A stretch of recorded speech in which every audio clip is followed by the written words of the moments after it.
네. 그래서 제일 간단한 걸로 리니어 클래시피케이션 앤 리그레션을 먼저 하겠습니다. 그래서 얘를 보면서 실제로 머신러닝이 어떻게 되느냐를 볼 수 있을 것 같고요. 그래서 뒤에 가면 훨씬 더 복잡한 것들을 배우게 될 테니까.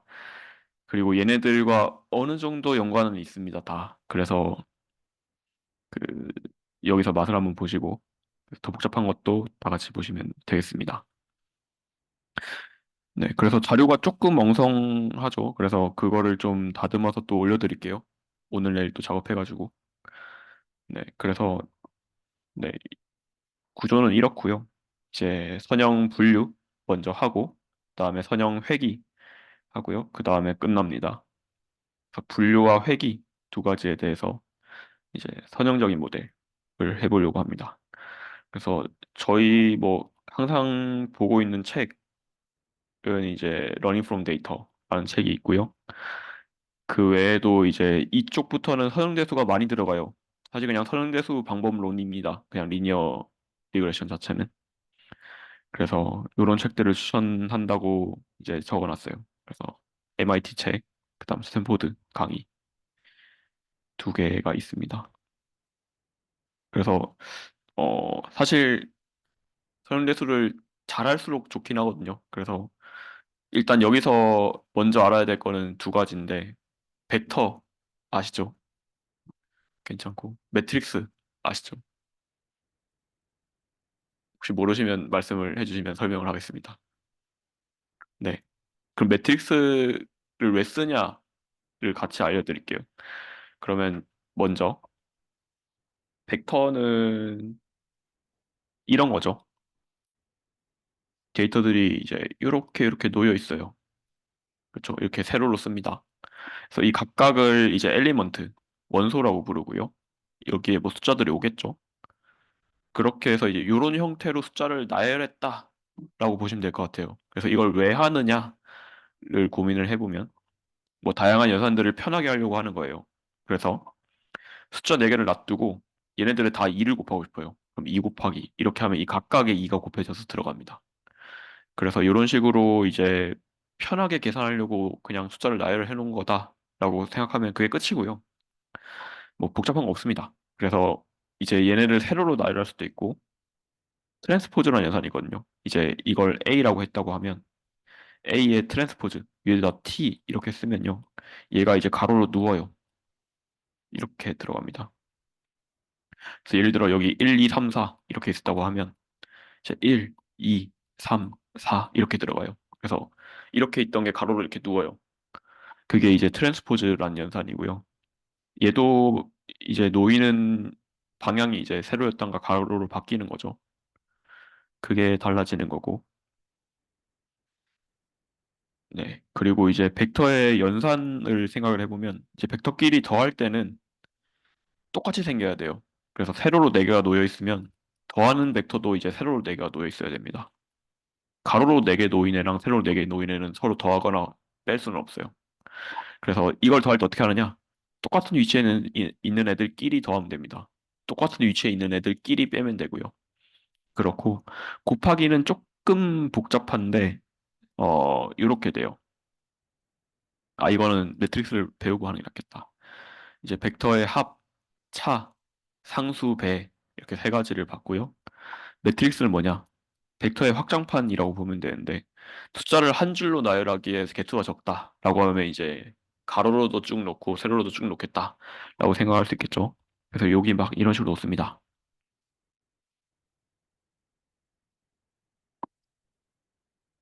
네, 이런 식으로 놓을 수가 있고 그러면 이제 이걸 대문자 A라고 하겠습니다. 그래서 이 대문자 A를 이제 트랜스포즈 전치라고 하거든요, 한글로는. 이렇게 해보면 얘를 요 대각선을 기점으로 이렇게 뒤집는 거예요. 그래서 어, 칠판에 쓰는 게 좀 더 좋을 것 같은데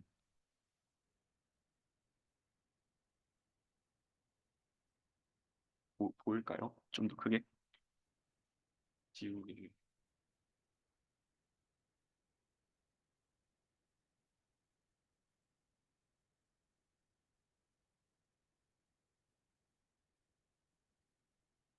A11, A12, A13 그냥 이름을 편하게 하려고 이렇게 부를게요. 1,1, 1,2, 1,3, 2,1, 2,2, 2,3에 있다. 이런 매트릭스가 있다고 해볼까요? 매트릭스도 마찬가지로 그냥 숫자를 나열을 해놓은 겁니다. 칸에 맞춰서.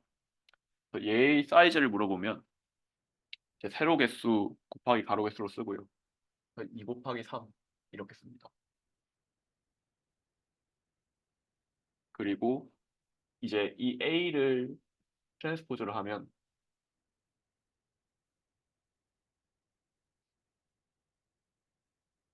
이 대각선 방향으로 뒤집는 거거든요. 그래서 이제 A11, 그다음 밑에 A12가 오고요. 그 밑에 A13이 옵니다. 오른쪽에 A21, A22, A23이 와요. 이렇게 뒤집었다. 그럼 모양이 2 곱하기 3이었는데 이번에는 세로가 3개, 가로가 2개니까 3 곱하기 2가 됐죠. 그래서 둘이 자리가 바뀌었죠. 그래서 트랜스포즈를 하면 둘이 자리가 바뀐다. 크기에서. 그리고 위치도 이렇게 뒤집힌다 하는 걸 이해하시면 되고요. 이 챕터를 이해하기 위해서. 그리고 매트릭스를 쓰는 이유의 가장 큰 이유는 곱하기를 편하게 하려고 하는 거예요. 그래서 이런 겁니다.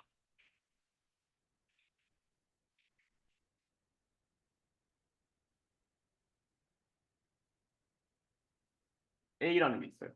그래서 여기는 A11, A12, A21, A22가 있고요. 얘는 그냥 숫자라고 생각해 주세요. 그다음 B가 있어요. B11, B12, B21, B22. 얘네도 숫자라고 생각을 해주세요. 그냥 이제 편하게 보려고 이렇게 쓴 겁니다. 그러면은 둘을 곱해요. A, B 둘을 곱합니다. 그렇게 하면 어떻게 되느냐? 쉽게 생각하면 같은 위치끼리 곱하면 안 되나? A11, A, B11, A12, B12, A21, B21, A22, B22 이렇게 하면 안 되나라고 생각할 텐데 이게 아니에요. 네, 이렇게 안 합니다. 어떻게 하느냐?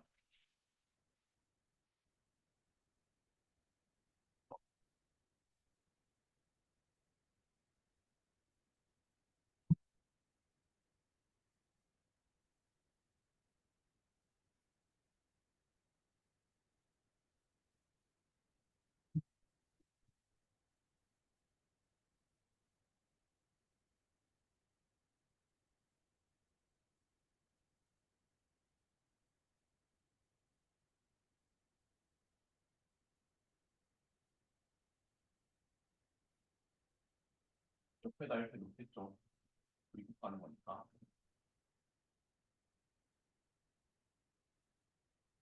어떻게 곱하냐면 요렇게랑 요렇게를 곱해서 더해요. 그래서 얘 곱하기 얘 더하기 얘 곱하기 얘를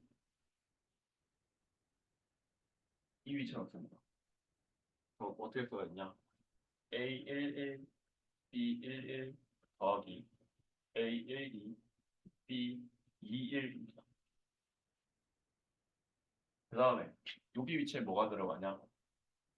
이렇게 이렇게요. 그래서 첫 번째 행, 두 번째 열이니까 이 위치가 첫 번째 행, 두 번째 열이 있으니까 이 앞에 거의 첫 번째 행이랑 뒤에 거의 두 번째 열을 곱하면서 더합니다. 이걸 합성곱이라고 부르는데 합성곱을 합니다. 그래서 이렇게 이렇게 곱하고 더하기 이렇게 이렇게 곱하기를 여기다 쓰면 됩니다. A12, B12, A1입니다. A1, B12 이 지워도 될 것 같은데 아닌가? 안 되려나? 겁나 못하네. 더하기 A12, B2, A12, B22가 여기 있고요. 그럼 여기랑 여기도 자연스럽게 할 수 있겠죠. 여기랑 여기는 2행 1열이니까 2행이랑 1열을 곱하면서 더해요. 그 다음에 여기 위치는 2행 2열이니까 2행이랑 2열을 곱하면서 더합니다. 여기만 한번 해보면 A21 곱하기 B12 더하기 A22 곱하기 B22. 그래서 가로랑 세로를 쭉 곱하면서 더하죠. 그래서 우리가 갖고 있는 식이 되게 복잡하다. 예를 들어 그 응용을 해볼게요. 앞에 이제 폴드프론을 했던 건데 그러니까 W1 X1 더하기 W2 더하기 X2 더하기 땡땡땡 해가지고 WN XN 이런 식을 나타내려고 한다 라고 하면 이걸 이제 식으로 쓰면 이렇게 되잖아요. 더하기인데 i는 1부터 n까지 wi xi 이렇게 쓰죠. 근데 이게 너무 복잡하잖아요. w1 x1 더하기 w2 x2 더하기 w3 x3 이게 너무 길어요. 그래서 이거를 벡터화를 합니다. 벡터화가 뭐냐? w라는 벡터를 일단 만들어요.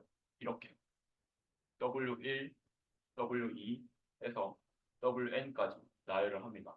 이렇게. 그럼 얘는 벡터죠. 다음 x를 x1, x2 해서 xn까지 이렇게 나열을 해요. 그렇게 한 다음에 이 식을 구하고 싶다. 얘네를 통해서 어떻게 하느냐? W 트랜스포즈를 먼저 해요. 그렇게 하면 어떻게 생겼죠? 가로로 눕죠.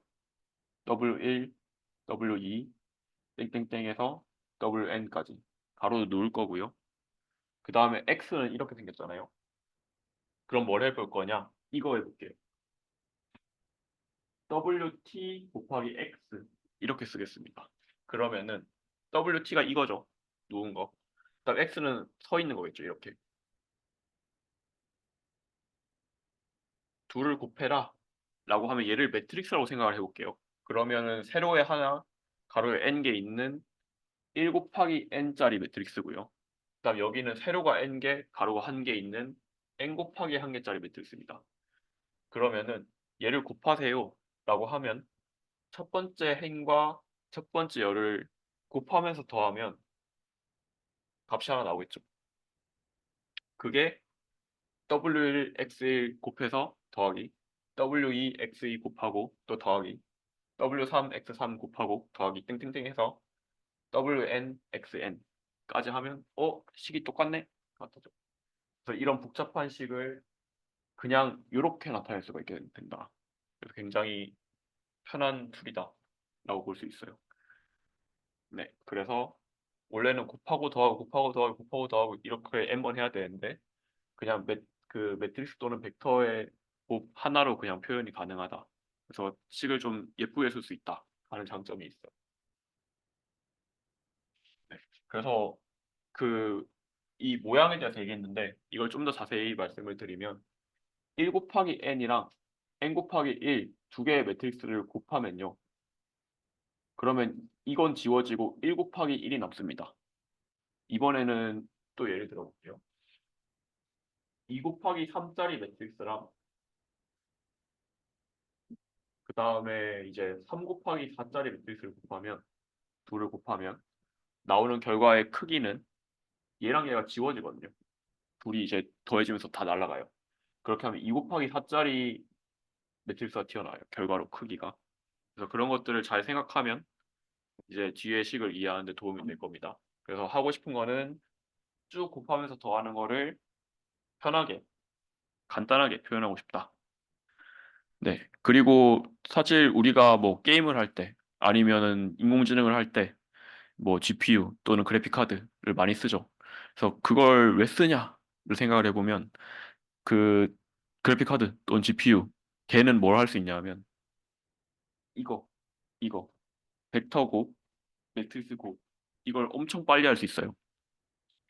그래서 이제 그걸 이 벡터고 매트리스 곱이 그 컴퓨터 그래픽이나 아니면 인공지능에서 제일 핵심적인 연산이기 때문에 그걸 정말 빨리 할 수 있는 이 GPU가 이제 반드시 필요하고 그리고 이제 이걸 하면 속도가 월등히 빨라지고 뭐 게임이든 인공지능이든 그래서 이제 사람들이 비싸지만 열심히 사고 있죠. 연구할 때도 하나에 보통 1,000만 원 정도 합니다. 보통 많이 쓰는 게 뭐 2천만 원짜리도 있고요. 그래서 그런 비싼 장비들을 사는 게 이제 이 행렬 공부를 빨리 하려고 하는 겁니다. 네. 그래서 거기까지 이해하시면 네, 따라오실 수 있을 거라고 생각이 들고요.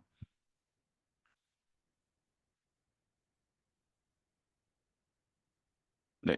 뭐 질문 있으시면 기초적인 것도 상관없으니까 편하게 물어보시고요. 뭐 개인적으로 물어보셔도 되고. 네. 걱정하지 말고 물어봐 주시면 좋겠습니다.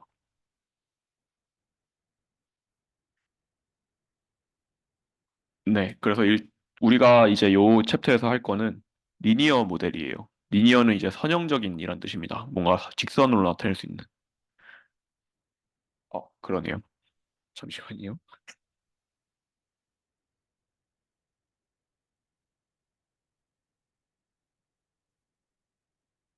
네, 좋습니다. 그래서 선으로 뭔가 이제 분류를 하거나 뭐 예측을 하거나 그런 것들을 하려고 하는 모델들이고요. 그래서 이 우리가 앞에서 배운 거, 하이포테시스 셋이 있고 거기서 국가대표인 모델 G를 뽑는 그런 것들을 배웠잖아요. 거기서 이제 하이포테시스 셋 자체는 뭔가 선들의 집합이 있겠죠. 이렇게 생긴 선, 이렇게 생긴 선, 이렇게 생긴 선들이 있고 여기서 이제 우리 데이터를 제일 잘 표현할 수 있는 또는 제일 잘 분류할 수 있는 그런 선을 찾는 과정이 이제 러닝 알고리즘이 되겠습니다. 그래서 보통 이제 이 선형적인 모델이 되게 단순한데 이제 꽤 괜찮은 방법이고요. 그래서 일단 데이터가 주어지면 선형 모델을 보통 많이 해보고 그렇게 해서 이제 성능이 잘 나오면 그냥 그대로 쓰고 잘 안 나오면 더 복잡한 모델을 찾겠죠. 그래서 이 선형적인 모델의 특징은 VC 디멘전이라는 게 작습니다. 그래서 이거는 이제 뒤에서 배울 건데 그 VC 디멘전이랑 모델 컴플렉시티랑 같은 말이에요, 사실은. 모델의 복잡도가 작다라는 거는 되게 단순한 모델이다. 라는 뜻이죠. 그래서 앞에서 배운 이제 호프딩 이니퀄리티를 생각해 보면 그 m 값이 작아지는 거잖아요. 그러면은 우리가 인샘플 에러를 최소로 했을 때 걔와 아웃 오브 샘플 에러가 비슷할 확률 그게 굉장히 높다는 거죠. 그래서 그 호프딩 이니퀄리티에서 네모가 되게 나쁜 이벤트라고 했는데 그 나쁜 이벤트는 인샘플 에러랑 아웃 오브 샘플 에러가 되게 달라질 확률이라고 했고 m이 커지면 그 확률이 굉장히 낮아집니다. 그렇죠? 그래서 간단한 모델이라서 이제 VC 디멘전이 작다는 거는 제너럴라이즈가 잘 된다. 그 말인즉슨 인샘플 에러와 아웃 샘플 에러가 비슷할 확률이 높다라는 말이 되는 거죠. 그래서 우리가 이걸 해석해 보면 주어진 데이터로 잘 예측을 하면 새로운 데이터가 주어졌을 때도 잘할 확률이 높다라는 말이 됩니다. 네, 그래서 여기 보면 뭐 미리 스포긴 하지만 이제 VC 디멘전의 이제 V는 뱀닉이고요. C는 체르보넨키스라는 사람인데 아까 앞에 그 대머리 아저씨가 뱁닉이었어요. 그래서 그 사람이 만든 거예요. 그렇습니다. 네, 그래서 이 선형 모델에서 가능한 세 가지가 있다면 첫 번째는 분류 모델이 있고요. 두 번째는 회귀 리그레션이라고 합니다. 다음 세 번째는 확률 예측, 뭐 확률 추론 그런 이제 probability estimation이라고 해서 이제 얘를 이제 로지스틱 리그레션이라고도 부르고요. 네, 그래서 이런 것들을 할 수 있다. 선형 모델로 할 수가 있습니다. 네, 그래서 우리가 이제 뭐 선형적으로 그 이진 분류를 하려고 한다. 이진 분류라는 거는 이제 0이냐, 1이냐, 남자냐, 여자냐, 숭어냐, 연어냐 그런 두 가지로 분류를 하는 거였죠. 그래서 그때는 이제 하이포테시스를 선형적인 분류기를 가지고 하겠죠. 근데 이제 그 식을 사입해 보면 모델 HX 뭐 아직 모델은 아니고 하이포테시스라고 보는 게 맞는 것 같습니다. 어쨌든 그 이제 데이터가 주어지면 걔에 대한 이제 예측은 우리가 웨이트 벡터라는 걸 갖고 있어서 앞에서 봤죠. WX. 네. 웨이트랑 데이터를 차원에 따라서 쭉 곱해가지고 더한 그 값의 부호를 가지고 양수면 1, 음수면 0 그런 식으로 예측을 했습니다. 그렇죠? 그래서 W는 이제 웨이트 벡터다. D는 입력 차원이다. 그 다음에 이제 그런 것도 했었죠. 원래는 그 퍼셉트론에서 이제 W1, X1 더하기 W2, X2 해가지고 WN, XN까지 가고 마지막에 하나가 있었어요. B, 바이어스라는 게 있었죠. 근데 이 바이어스를 쓰기 귀찮기 때문에 그걸 그냥 X0라는 걸 만들어서 걔를 1이라고 해버리고요. 다음 W0라는 걸 새로 만들어서 걔를 B라고 하면 그러면 이 플러스 B라는 게 그냥 X0, W0라는 식으로 바뀌고 그러면 굉장히 깔끔하게 이제 W1, X1, W2, X1, X2, WN, XN, W0, X0까지 해서 이제 0부터 N까지 쭉 더한 게 되고 걔를 이제 이렇게 나타낼 수 있다라고 했습니다. 네, 그래서 이 W는 맨 앞에는 사실 B가 들어있고 그 뒤부터 W1부터 WN까지 들어있는 거고 X의 경우에는 맨 앞에는 1이 들어있고 그냥 그쵸 그래야 둘이 곱해서 더하면 1이 B가 되는 거죠. 그 다음에 X1부터 땡땡땡에서 XN까지 있다라고 볼 수 있었죠. 그래서 W를 트랜스포즈해서 눕히고 그 다음에 X랑 둘이 벡터 곱을 해주면 저 뒤에 칠판에 있는 것처럼 계산이 돼서 이제 하나의 그 숫자가 나온다. 그죠? 1 바이 1이니까 그냥 숫자죠. 벡터가 아니고. 그래서 그 숫자를 스칼라라고 부릅니다. 그래서 스칼라 값이 나온다. 라고 볼 수 있고요.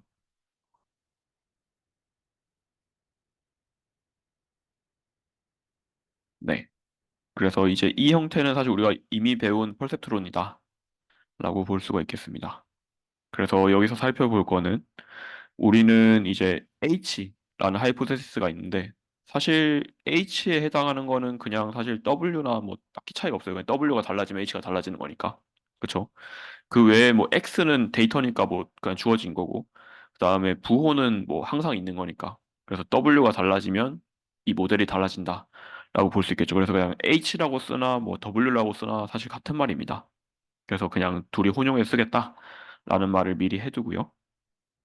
그래서 우리가 앞에서 배운 퍼셉트론 러닝 알고리즘 그 뭐 틀린 거를 YX를 더해가지고 웨이트를 업데이트한다 뭐 그렇게 배운 거 있었잖아요. 그걸 하면 이제 리니어리 세퍼러블한 데이터에 대해서 완벽하게 분류할 수 있는 최적의 W를 찾을 수가 있더라 하는 걸 우리가 앞에서 배웠어요. 그쵸? 근데 이제 실제로 우리가 데이터들을 살펴보면 이 선으로 분류할 수 없는 케이스들이 존재합니다. 그래서 첫 번째는 약간의 노이지한 데이터들이 있을 때라고 해서요. 여기 보면 얘, 여기 보면 이거를 보면은 지금 얘는 틀렸죠. 여기 파란색 동그라미 예측하는 거고 밑에는 X를 예측한 건데 얘랑 얘는 지금 노이즈 때문에 틀렸어요. 그렇죠?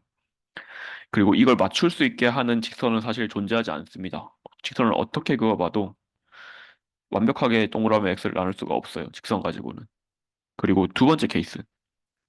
애초에 이 동그라미가 이 파란색 동그라미가 이 원 안에만 들어있어요. 그래서 사실 얘도 선으로는 분류할 수가 없고 이런 원 형태의 분류기를 써야만 예측이 가능하다라는 상황이 있겠죠. 그래서 이런 것들이 실제 세상에 존재하고 있습니다. 그래서 A의 경우에는 데이터들이 그 두 개 데이터 빼고는 다 리니얼리 세퍼러블한데 선으로 나눌 수가 있는데 그런 케이스를 이제 A번이고요. 얘는 이제 이런 것들을 노이지한 샘플, 노이즈 또는 아웃라이어라고 부릅니다. 그래서 아웃라이어라고 하면 통계에서 많이 쓰는 건데 뭔가 정상적인 범위를 벗어난 값을 아웃라이어라고 불러요. 그래서 노이즈 또는 아웃라이어라고 부르고요. 그다음 B의 경우에는 선보다는 원으로 분류하는 게 더 좋은 케이스가 되겠죠. 이런 경우가 이제 실제 세상에서 뭔가 직선으로 나뉘지 않는 그런 데이터들의 사례가 되겠습니다. 네, 그래서 이제 이런 것들에 이제 리니어 모델을 적용할 수 있을까요? 라고 이제 물어보면 A번을 먼저 살펴보면요. 일단 선으로 분류하는 게 좋아 보여요. 왜냐하면 두 개 빼고는 일단 다 맞추니까. 선으로 잘 나뉘고 있죠, 사실은. 두 개만 빼고.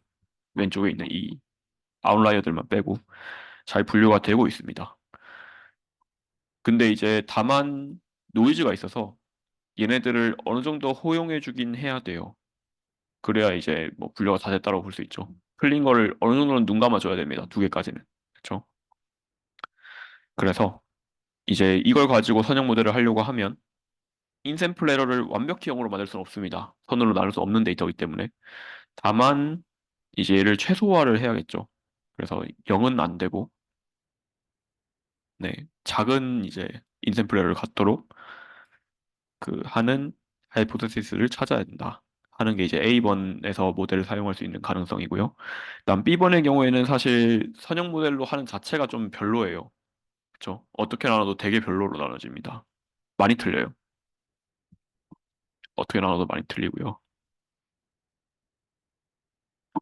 그래서 뭔가 선형적이지 않고 이제 비선형적인 논리니어한 뭔가 뭐 변형을 하거나 데이터를 아니 모델을 논리형을 쓰거나 그런 방법들이 필요할 것 같아요. 그게 이제 B번에서 살펴본 결과입니다. 네. 그리고 이제 이런 것들이 실제로 어떤 문제가 있냐를 보면 A번의 경우에는 그 실제 세상에서 굉장히 많이 마주칩니다. 뭐 예를 들어 숭어가 아니고 무슨 농어였나요? 농어는 되게 작고 연어는 크다라고 하면 사실 굉장히 낮은 확률로 엄청나게 큰 슈퍼 농어와 엄청나게 작은 난쟁이 연어가 있을 수가 있어요. 그렇죠? 그래서 그런 것들 때문에 사실 노이즈가 낄 수밖에 없고요, 데이터에는. 그래서 이제 완전히 이제 선형적으로 나눌 수 없지만 완전히 리니얼리 세퍼러블 하진 않지만 어쨌든 선형 모델을 써야 되는 상황들이 있습니다. 네. 그래서 그때 이제 어떻게 해야 되느냐? 이 인샘플 에러를 0으로 만들 수는 없기 때문에 0은 아니더라도 그래도 최소가 되는 그런 모델을 찾아야겠죠. 그래서 어떻게 하느냐? 이 인샘플 에러를 최소로 하는 W를 찾아야 됩니다. 그렇죠? 그래서 W가 이 인샘플 에러가 최소가 되도록 그렇게 최적화를 해주면 된다. 네, 그래서 인샘플 에러를 천천히 살펴보면 이거 뭐였죠? 앞에서 HX였습니다. 그렇죠? 그 우리의 모델의 예측값이라고 보면 되겠죠. 모델이 예측한 값과 Y에는 실제 정답이에요. 그럼 예측한 것과 실제 정답이 틀렸다라고 하면 이 대괄호 두 개 겹쳐 있는 이거는 인디케이터 펑션이라고 하거든요. 인디케이터 펑션이라고 하고요. A입니다. 네. 그래서 얘의 역할은 이 안에가 참이면 1이 튀어나오고요. 거짓이면 0이 튀어나옵니다. 그래서 우리가 예측한 것과 정답이 다르다. 그리고 우리 예측이 틀렸다면 1이 나오고요. 우리 예측이 맞다면 0이 나오겠죠.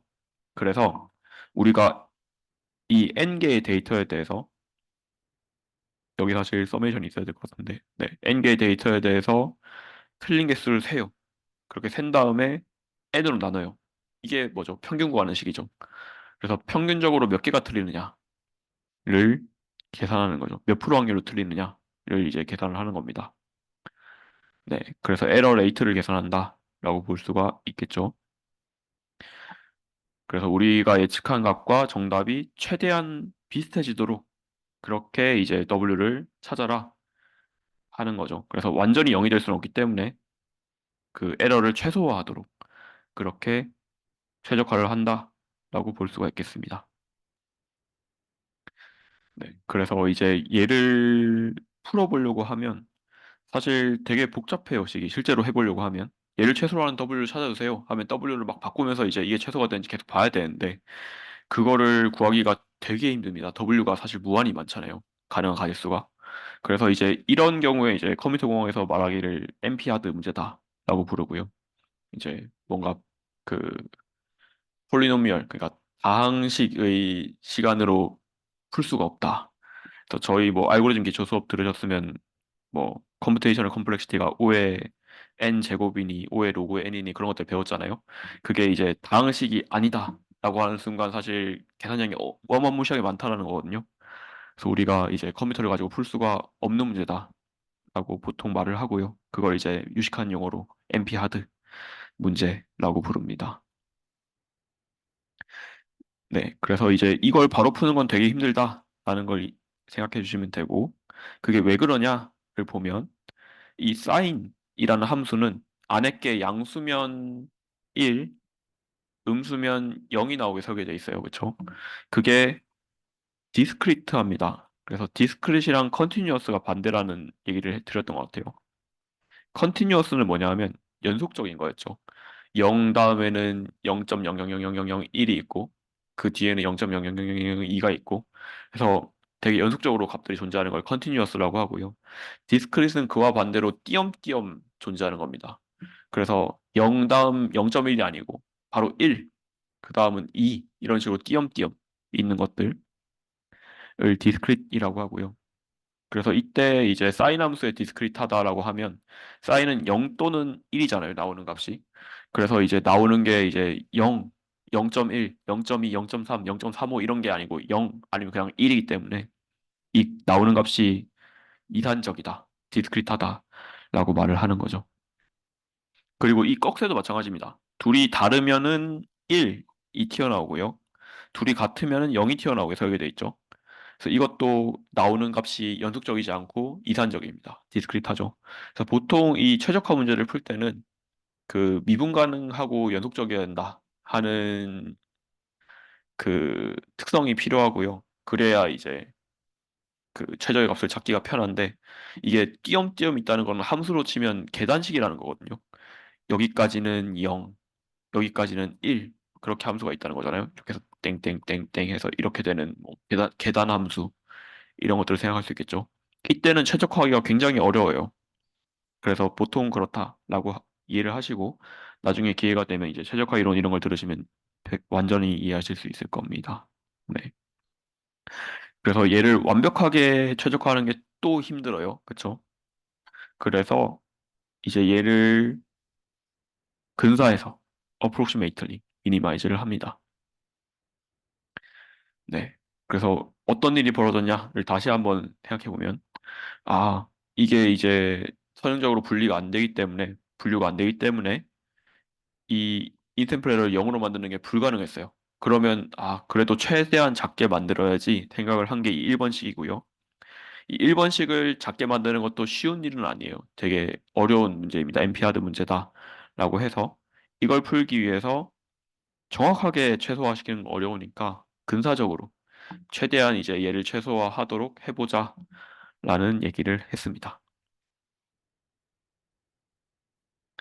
네, 그래서 어떻게 하면 이제 이거를 근사적으로 최소화할 수 있을까요? 를 생각을 해보면 이제 앞에서 배운 퍼셉트론 러닝 알고리즘을 좀 확장을 해보려고 해요. 그래서 이게 알고리즘 이름이 포켓 알고리즘 with 레쳇이라고 부릅니다. 이게 풀네임이고 이제 줄여서 이제 포켓 알고리즘이라고 부르는데 그러면 궁금한 게 포켓은 주머니예요. 주머니 알고리즘. 이게 무슨 소리지? 라는 생각이 들고 그리고 with 레쳇은 뭔 소린가? 라는 생각이 들 텐데 이제 뭐 레쳇과 함께라고 적혀 있죠. 레쳇은 뭐냐? 이거예요. 이게 뭐냐 하면 그 자동차 공구인데 나사를 돌릴 때 한 방향으로 돌려야 하잖아요. 근데 이거를 이렇게 돌리고 하면 팔이 아프단 말이죠. 그래서 그냥 이제 이렇게 하면 그 손을 내릴 때만 이쪽으로 돌아가고 올릴 때는 힘이 안 가해져요. 나사에. 그다음 이렇게 하면 다시 돌아가고 이렇게 하면 또 힘이 안 가해지고 그래서 그냥 위아래로 그냥 흔들기만 하면 한 방향으로 돌아갑니다.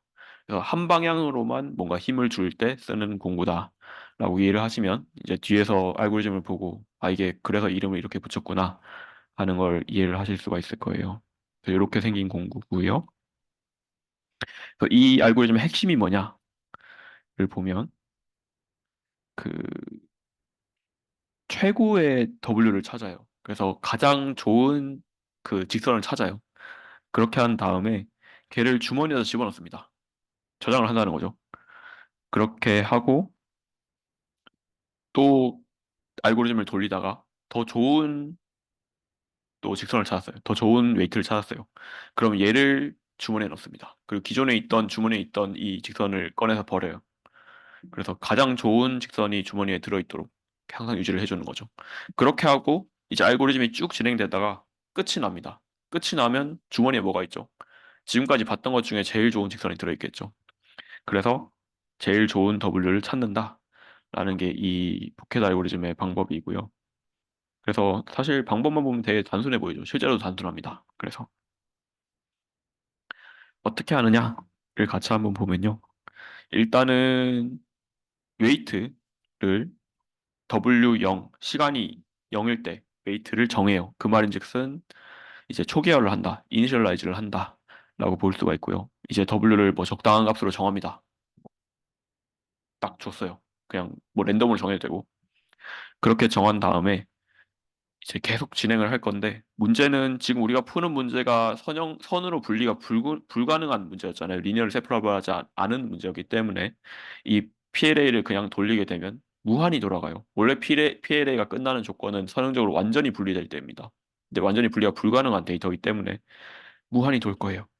그래서 그 횟수를 정해요. 이제 T번만 돌리겠다. 0부터 T-1까지 하면 총 T번이죠. 그래서 T번만 반복을 하겠다라고 생각을 하고요.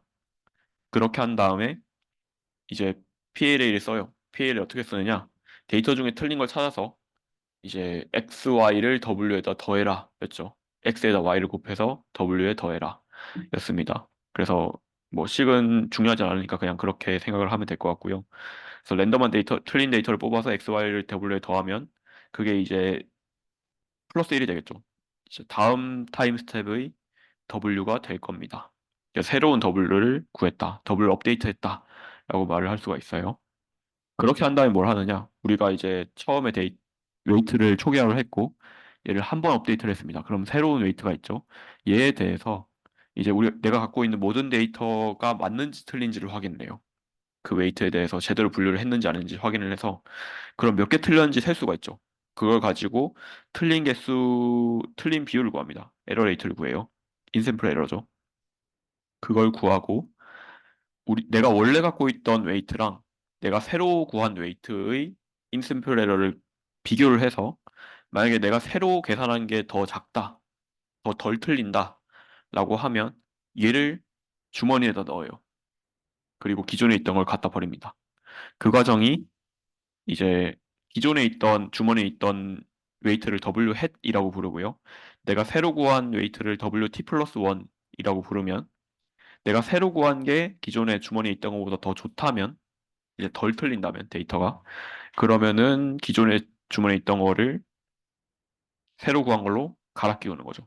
그래서 set W hat to T 플러스 1 이게 이제 그 과정이죠.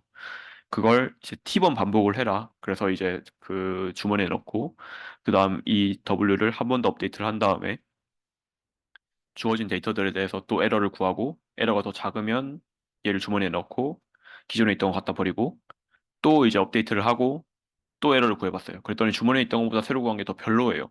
그러면 얘를 주머니에 넣지 않아야 되죠. 그냥 버리고. 그다음 이거를 또 업데이트해서 또 이제 기존에 주머니에 있던 거랑 비교를 하고 더 좋으면 이제 주머니에 있는 거 갈아 끼우고 T번 반복한 다음에 이제 주머니에 있는 걸 꺼내면 이게 이제 내가 지금까지 T번 본 것 중에 제일 좋은 게 들어있겠죠. 생각해보면 이제 좋은 알고리즘이긴 한데 4번 라인이 문제입니다. 4번 줄을 보면 이제 모든 데이터에 대해서 모든 이제 주어진 인샘플 데이터에 대해서 이 웨이트를 평가를 해야 되죠. 그래서 그 데이터가 만약에 10개다 하면 10개에 대해서 맞나 틀리나를 보면 되는데 만약에 내가 갖고 있는 데이터가 10만 개다 그러면 10만 개에 대해서 맞나 틀리나 다 보고 이제 10만 개 중에 5만 개 맞았으니까 50% 확률로 정답이고 그다음에 기존에 있던 거는 10만 개 중에 6만 개 맞았으니까 60% 확률로 정답이니까 그럼 기존에 있던 게 더 좋네? 그럼 그 새로 계산하는 걸 버려도 되겠네? 버리고 뭐 그런 식으로 해야 되니까 10만 번 이제 계산을 해야 되는 거죠. 매번 이제 웨이트를 업데이트 할 때마다 사실 20만 번입니다. 기존에 있던 거 안 해도 되겠다. 10만 번씩 계산을 해야 되니까 계산량이 너무 많아요. 그래서 그냥 PLA 랜덤으로 계속 뽑아서 업데이트하는 것보다 훨씬 오래 걸려요. 제일 좋은 걸 찾을 수는 있겠지만 오래 걸립니다. 그런 단점이 있어요. 네. 그래서 이제 계속 진행을 하기 전에 데이터에 대해서 좀 얘기를 하려고 하는데요. 이제 유명한 데이터입니다. 그래서 그 숫자를 손으로 쓰는 데이터예요. 그래서 그 미국의 우체국에서 집 코드라고 하면 우편번호거든요. 우편번호 데이터입니다. 사람들이 이제 편지 봉투에다가 우편번호를 쭉 써요.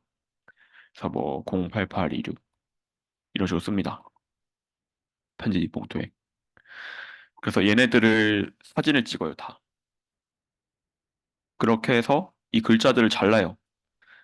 그래서 이게 16픽셀, 이쪽이 16픽셀이 되도록 자릅니다.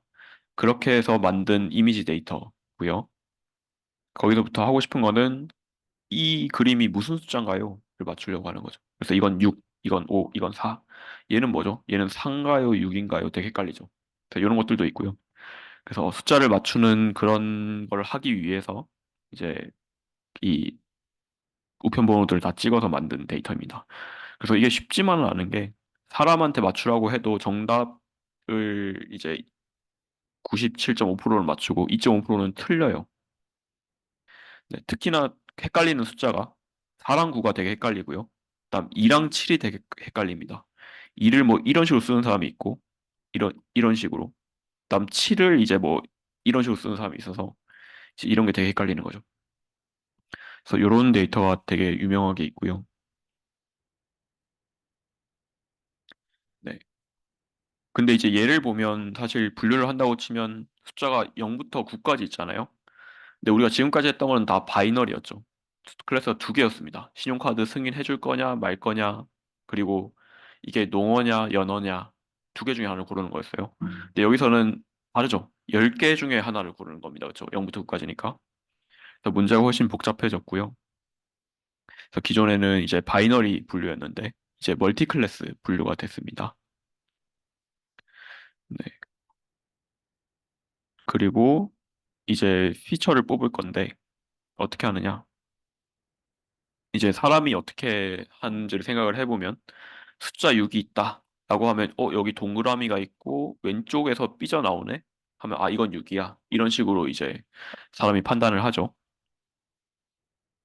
네, 그래서 실제로 우리가 이 컴퓨터를 활용해서 기계학습을 할 때도 이 픽셀 값이 사실 16 곱하기 16이기 때문에 256개 점으로 이루어진 그림이거든요. 그래서 그걸 각각을 다 활용하려고 하면 256개의 숫자를 보고 판단을 하는 거잖아요. 그 밝기가 0부터 255까지 있다고 치면 밝으면 255, 까만색이면 0 이렇게 치면 그러면 그게 숫자가 256개 숫자가 있고 걔네들을 가지고 이제 숫자가 5인지 3인지를 판단을 해야 되는 거니까 너무 힘들고요. 그래서 이제 이거를 좀 적은 수의 피처, 특징들로 좀 나눠 줄여서 진행을 해보려고 합니다. 그렇게 하는 게 이제 훨씬 낫겠죠. 네, 그래서 이런 식으로 이제 피처를 뽑아서 하는 거를 분류를 하거나 뭐 예측을 하거나 하는 거를 피처 익스트랙션이라고 부르고요. 특징 추출이라고 하겠죠, 한국말로 하면. 그래서 이제 이게 머신러닝에서 되게 일반적이고 중요한 방법입니다. 그 데이터가 아까 MRI 보면 190 바이 190 바이 190짜리 3차원 영상을 가지고 이 사람 치매인지 아닌지 뭐 뇌졸중에 걸릴지 안 걸릴지를 예측을 해야 되기 때문에 그게 차원이 너무너무 크고 그래서 그 중에서 중요한 특징들 예를 들어 뭐 오른쪽 그 프론탈 로브 그 전두엽에 뭐 검정색 폭이 있습니다. 그런 특징만 뽑으면 사실 되게 쉽게 예측할 수 있죠. 사람도 쉽게 예측할 수 있고 머신러닝 모델도 쉽게 예측할 수 있습니다. 모든 픽셀 값을 다 보는 것보다. 그래서 그런 식으로 이제 피처를 뽑아서 하는 게 되게 좋은 방법이 된다 하는 걸 알고 넘어가면 좋을 것 같습니다. 네. 그래서 이 데이터를 예시로 한번 들어보면 우리가 원래 데이터는 이렇게 16 바이 16의 픽셀들이었어요. 픽셀들로 이루어진 이미지인데 그거를 이제 쭉 어떤 2차원 평면에 나타내려고 해보니까 특징을 뽑습니다. 그래서 어떻게 뽑았느냐? 이쪽 축을 인텐시티, 밝기라고 하고요. 그래서 이쪽에 있을수록 이제 그림이 전반적으로 어둡고 이쪽에 있을수록 전반적으로 밝다라고 해볼게요. 그래서 뭐 이쪽에 있는 그림은 보면 까만색이 좀 많죠? 이미 전반적으로 흰색 부분이 좀 적습니다. 그리고 이쪽에 있는 이미지는 흰색이 좀 많고 까만색이 요만큼밖에 없어요. 그런 식으로 이쪽 축을 이제 밝기라고 하고 세로 축을 이제 시메트리라고 해서 대칭성을 볼게요. 그래서 세로 축의 밑에 있는 애들 얘는 사실 대칭적이진 않아요. 근데 이제 위에 있는 애들 얘는 완전 대칭이죠. 좌우로 거의 데칼코마니처럼 생겼습니다. 얘도 마찬가지고 얘는 좀 대칭성이 낮네요. 그래서 그걸 기점으로 해서 이제 뭐 점수를 매겨가지고 그 이제 얘의 경우에는 좀 어둡고 대칭성이 크다 이런 식으로 해서 포인트들을 쭉 찍는 거죠. 그렇게 한 다음에 이제 원래 숫자 5였던 애들은 동그라미로 표시를 하고요, 파란색. 원래 숫자 1이었던 애들은 빨간색 X로 표시를 합니다. 그런 식으로 표시를 해서 보면 이제 이 2차원의 피처 스페이스, 그 특징 공간, 피처 공간에 놓이게 되는 거죠. 그렇게 해서 봤더니 숫자 5의 경우에는 이제 좀 이쪽에 모여 있죠. 그래서 전반적으로 좀 어둡고 그리고 파란색 숫자 1이네요. 네. 숫자 1의 경우에는 이쪽에 몰려 있어서 전반적으로 좀 어둡고 이제 뭐 대칭적이다라고 볼 수 있고 숫자 5의 경우에는 전반적으로 좀 밝고 대칭성이 떨어진다라고 볼 수가 있겠죠. 그래서 이런 식으로 특징을 뽑아서 보면 그 예측할 때 훨씬 더 단순하게 할 수 있습니다. 그래서 새로운 숫자가 들어오면 이거 밝나요, 어둡나요? 이거 대칭인가요, 아닌가요? 이 두 가지만 따져보면 픽셀 값을 하나하나 256개의 숫자를 다 따져보지 않아도 훨씬 더 간단하게 예측을 할 수가 있다 하는 걸 확인할 수 있겠죠. 네. 그래서 이제 이거를 그 앞에서 배운 PLA랑 그다음 방금 배운 포켓 알고리즘을 가지고 예측을 그 학습을 시켜봤더니 이제 PLA의 경우에는 그 인샘플 에러가 2.24%. 그래서 주어진 데이터는 2.24% 틀리고요. 그 다음에 새로운 데이터를 쭉 줬더니 6.37%가 틀려요. 네. 그리고 포켓 알고리즘은 사실 최고만 주머니에 넣잖아요. 아니면 버리고. 그렇기 때문에 훨씬 더 좋습니다. 인샘플 에러는 0.45%, 아웃 샘플 에러는 1.89%가 나오고, 그리고 그래프를 봐도 이제 인샘플 에러랑 아웃 샘플 에러를 이터레이션에 따라서, 그러니까 계속 반복을 하면서 하니까 그 러닝을 보면 PL의 경우에는 랜덤한 틀린 데이터를 뽑아서 웨이트를 업데이트를 하잖아요. 그래서 어떨 때는 좋아지는데 에러가 작아지는데 이제 예를 들어 노이즈를 골랐어요. 아까 앞에 그림에서 보면 이제 요런 애를 골랐어요. 이게 숫자 5랍니다. 제가 볼 때는 한자로 한일처럼 생겼는데 이렇게. 근데 이제 이런 걸 가지고 숫자 5입니다라고 학습을 해버리면 뭔가 이상하게 학습이 되겠죠. 그럴 때는 에러가 확 튀어요, 이렇게. 그렇죠? 그런 문제가 발생을 하고요. 반대로 이제 포켓 알고리즘의 경우에는 항상 이제 더 좋은 걸 뽑으려고 하기 때문에 이렇게 튀는 경우에는 그 업데이트된 웨이트를 주머니에 넣지 않고 버리겠죠. 그래서 이제 이런 식으로 계속 줄어드는 형태의 그래프를 볼 수가 있게 됩니다. 그래서 이 기존의 PLA랑 얘를 이제 좋은 것만 주머니에 넣는 포켓 알고리즘이 이 에러를 그래프로 봤을 때 이런 차이가 있다 하는 걸 눈으로 확인할 수가 있고요.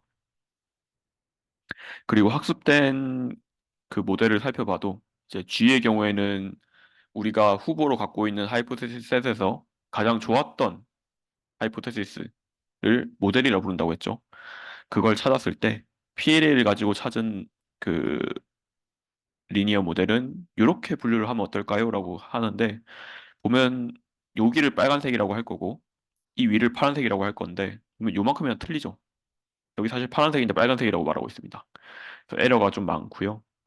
이 포켓을 쓰게 되면 여기가 제일 좋습니다. 라고 하고 있는데 보면 거의 안 틀리죠.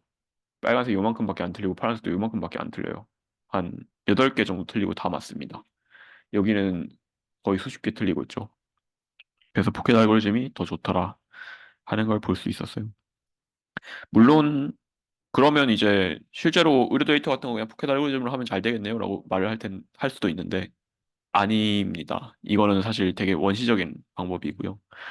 그 이후에 훨씬 좋은 것들이 많이 나와서 아마 실제로 이제 예측을 한다면 이제 얘네들보다는 더 좋은 걸 쓰는 게 네, 현재로서는 그렇다 하는 걸 간단히 말씀을 드리고 네, 그래서 앞에서 이제 핸드리튼 디짓 데이터를 봤는데 아까 16 바이 16이었죠. 얘를 좀 더 확장한 데이터셋이 있어요. 그래서 걔를 이름이 신기한데 엠니스트 데이터셋이라고 부릅니다. 그래서 이거는 머신러닝 하는 사람 모두가 알고 있는 데이터예요. 그래서 굉장히 유명하고요. 70K라고 하면 7만 개죠. 7만 개의 그 손으로 쓴 글씨를 이미지로 해서 갖고 있는 데이터고요. 각각의 이미지는 28 바이 28의 사이즈를 갖고 있어요. 그래서 픽셀 28개 픽셀, 28개 픽셀 해서 뭐 786개인가? 그 정도 돼요. 그런 사이즈를 갖고 있고요.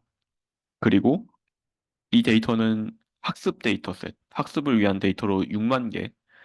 그리고 얘는 이제 얘로 에러를 계산하면 인샘플 에러가 되겠죠.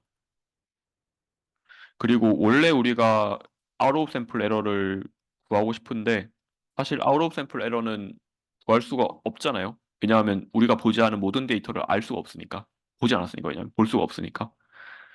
그래서 그거를 좀 시뮬레이션을 하고자 학습에 쓰지 않는 데이터를 가져와요. 그래서 걔를 테스트 셋이라고 부릅니다. 그래서 얘를 가지고 이제 그 테스트 에러를 구해보고요. 이렇게 구한 테스트 에러를 아웃 오브 샘플 에러처럼 생각을 해보자 라고 하려고 이 테스트 셋이라는 거를 10,000개 준비를 했어요. 그렇게 만들어진 데이터셋입니다. 그래서 이 6만 개 트레이닝 셋으로 학습을 하고 그리고 아웃 오브 샘플 에러를 이제 근사해서 구하고자 이 테스트 셋에 대해서 그 틀린 개수를 구해가지고 에러를 구해서 테스트 에러로 활용을 하고 있습니다. 그래서 얘네를 가지고 실제로 모델들을 학습을 시켜보면 이 숫자를 맞추는 태스크죠. 0이냐, 뭐 이게 6인가요? 이런 식으로 이제 맞추는 태스크를 해보면 그러면 리니어 모델을 쓰면 7.6% 틀려요. 그래서 92.4% 맞춘다는 거죠. 그리고 이제 서포트 벡터 머신이라고 해서 다른 모델입니다. 그걸 쓰면 1.4% 틀리고 그다음 딥러닝으로 넘어가서 이제 컨볼루셔널 뉴럴넷을 쓰면 0.23% 틀린다. 그럼 거의 99% 이상 맞춘다는 거죠. 그래서 사실 과거에는 그렇게 쉬운 데이터는 아니었다고 볼 수도 있는데 현재는 이 아웃 오브 샘플 에러가 거의 0에 수렴하기 때문에 사실 인공지능이 거의 완벽하게 맞추고 있죠. 그래서 사실 이제는 쉬운 데이터입니다. 그래서 이런 데이터를 어디에 쓸 수 있냐? 여러분들이 새로운 인공지능 모델을 만들었다. 근데 복잡한 데이터에 쓰면 사실 디버깅 하기도 힘들고, 그러니까 코드를 수정하기도 좀 불편하고, 그리고 결과를 비교하기도 좀 불편해요. 그래서 제일 쉬운 데이터로 일단 얘를 가져와 가지고 처음에 구현을 할 때 이제 이 데이터로 이제 구현을 해보거나 모델을 아니면 제일 간단하게 비교를 해보고 싶을 때 내게 잘 되나를 제일 처음 확인하고 싶을 때 기존 방법을 이제 이 데이터에 적용해서 이제 얼마나 틀리는지 보고 내가 새로 제안한 방법을 또 이 데이터에 적용해서 얼마나 틀리는지 보면 이 제일 쉬운 데서는 일단 이겨야겠죠. 그래 더 어려운 데로 가볼 수가 있겠죠. 그런 식으로 할 때 많이 씁니다. 그래서 이런 데이터를 보통 벤치마크 데이터셋이라고 불러요. 네. 벤치마크라는 거는 이제 그 뭔가 동일한 환경에서 비교를 하고 싶다 할 때 하는 것들이 벤치마크잖아요. 그래서 같은 데이터셋을 가지고 다양한 모델들을 비교할 때 쓸 수 있는 가장 간단한 데이터가 되겠습니다. 그래서 이런 말도 있어요. 이 제프 린튼이라는 사람이 머신러닝의 초파리다 라고 말했습니다. 초파리 아시죠? 이거 저는 중고등학교 때 막 학교에서 키우라고 해서 키우고 너무 많이 번식해가지고 고생을 했던 것 같은데 집에 막 날아다녀서 그래서 이게 이제 그 염색체가 100%다 분석이 완료된 그런 생물이거든요. 초파리라는 게. 그래서 사람들이 이제 유전자 연구를 하거나 할 때 이제 초파리에다가 뭐 바이러스 벡터를 넣어가지고 뭐 돌면이도 만들고 그리고 뭐 새로운 백신이 나오면 초파리에다가 뭐 mRNA도 유도를 하고 뭐 그런 식으로 해서 이제 다양한 유전자 연구에 활용을 하고 있습니다. 그런 것처럼 이제 엠니스트도 굉장히 단순하지만 초파리도 유전자가 굉장히 단순하거든요. 염색체 개수도 적고. 그래서 이 데이터도 굉장히 단순하지만 머신러닝에 발전시킬 때 굉장히 유용하게 활용할 수 있는 그런 데이터다라고 볼 수가 있어요. 그리고 참고로 이제 이 힌튼이라는 사람은 이 사진에 있는 사람인데 그 머신러닝 분야에서 제일 유명한 사람입니다. 왜냐하면 그 머신러닝과 딥러닝이 두 번 정도의 혹독한 겨울을 맞는데 그게 언제냐 하면 처음에 이제 펄셉트론을 만들었어요. 그래서 좋다 했어요. 근데 이제 간단한 건 잘하는데 방금처럼 리니어리 세퍼러블하지 않다. 아니면 원형으로 분류를 해야 된다. 그런 것도 못하죠. 선형 모델이니까. 그래서 머신러닝 다 필요 없네. 하고 이제 망해요. 머신러닝이. 그래서 아무도 안 합니다. 그리고 이제 누군가가 이제 이거 그 여러 층 쌓아서 편미분을 쓰면 더 잘할 수 있어. 그리고 이제 이 선형적인 거를 해결할 수가 있어. 비선형적인 것도 다 분류가 가능해. 를 보여줘요. 그래서 와, 대박이다. 이제 머신러닝은 뭐든지 할 수 있어. 라고 하면서 이제 또 붐이 일거든요. 근데 그러다가 이제 사람들이 이제 1층, 2층까지 쌓아요. 2층까지 쌓으면 이제 그 비선형적인 걸 어느 정도 볼 수 있습니다. 그럼 3층, 4층, 5층 쌓으면 더 잘 되지 않을까? 딥러닝인데. 라고 생각을 했는데 안 돼요. 계속 쌓았더니 성능이 떡락합니다. 그래서 이거 쌓으면 안 되네. 그러면 한계가 있는 방법이구나 해서 또 망해요. 그래서 아무도 안 합니다. 그러던 와중에 이제 이 힌튼이라는 사람이 8층을 쌓아서 8층짜리 모델이 동작한다는 걸 이제 사이언스라는 저널에 발표를 해요. 2008년에. 그러면서 이제 8층도 되네 하면서 이제 다시 딥러닝이 떠요. 그래서 그 혹독한 겨울에 꾸준히 연구를 해서 다시 한번 진짜 딥러닝을 성공시킨 딥러닝의 아버지라고 불리는 사람이라서 되게 유명합니다. 이 분야에서 제일 유명한 사람이라고 볼 수 있어요. 네, 그렇고요. 그래서 오늘은 여기까지 하면 될 것 같고 다음 시간에 이제 리그레션부터 해서 실제로 이제 수학적으로 어떻게 나타낼 수 있을까? 그때는 이제 이 매트릭스가 많이 활용되니까 혹시 매트릭스에 대해서 더 궁금하시면 이제 뭐 집에 가셔서 검색을 좀 해보시면 아마 되게 예쁘게 설명이 돼 있을 거예요. 블로그 같은데. 그런 걸 한번 읽어보시면 다음 시간 이해하는 데 많은 도움이 될 겁니다. 네, 오늘 수고 많으셨고요. 질문 있으시면 언제든지 해주시고, 건의사항 있으셔도 언제든지 해주셔도 되고, 일단 시간은 화목 이 시간, 6시 반에서 8시 반으로 잡아놨으니까, 네, 일단은 그렇게 진행을 해보려고 합니다. 네, 오늘 수고 많으셨습니다.